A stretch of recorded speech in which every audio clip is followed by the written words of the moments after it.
դու գիտեիր, որ աշխարհահռչակ Ստիվ Ջոբսի մաման հայ է եղել։ Արամ լավ էլի, լավա չես ասում Արագիլն է բերել։ Արտուր, ես քեզ լուրջ եմ ասում, դա բաց ինֆո է։ Ինքը ոնց որ իր բիոլոգիչի մայրը չի, բայց Ստիվ Ջոբսը հարցազրույցների ժամանակ շատ է ասել, որ սերը, քնքշանքը եւ դաստիարակությունը հայ կինն է նրան փոխանցել։ Կատակը մի կողմ, ես այդ պատմության մասին կարդացել եմ, գիտեմ։ Ստիվ Ջոբսի մամայի անունը Կլարա է ու իրանք էլ ցեղասպանությունից հետո գաղթել եկել են Սան Ֆրանցիսկո։ Բակարաս ասես արևմտյան Հայաստանի որ մասից է եղել Կլարան։ Արամ չէ, տենց չեմ հիշի։ Կլարան ծնունդով Մալացիայից էր, գաղթից հետո տարիներ անց նա ծանոթանում է Փոլի հետ, նրանք կազմում են ընտանիք եւ երկար տարիներ չեն կարողանում երեխա ունենալ։ Եվ գնում են մանկատուն եւ որդեգրում են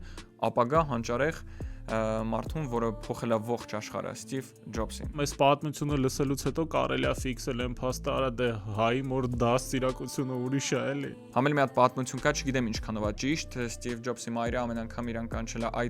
տղա եւ ապագայում Ստիվ Ջոբսը հեռախոսահանդը որոշել է դնել iPhone։ Արամ, բայց իրոք շատ հավես է։ Ինչն է հավես Արտուր։ Որ գրանցված եմ քո էջին ու հետևում եմ։ Շնորհակալություն, որ գրանցվում եք մեր էջին, լայք չմոռանաք, եթե ձեզ դուր եկավ այս նյութը եւ մեկնաբանություններում գրեք, գիտեիք այս թեմայի մասին, թե չգիտեիք։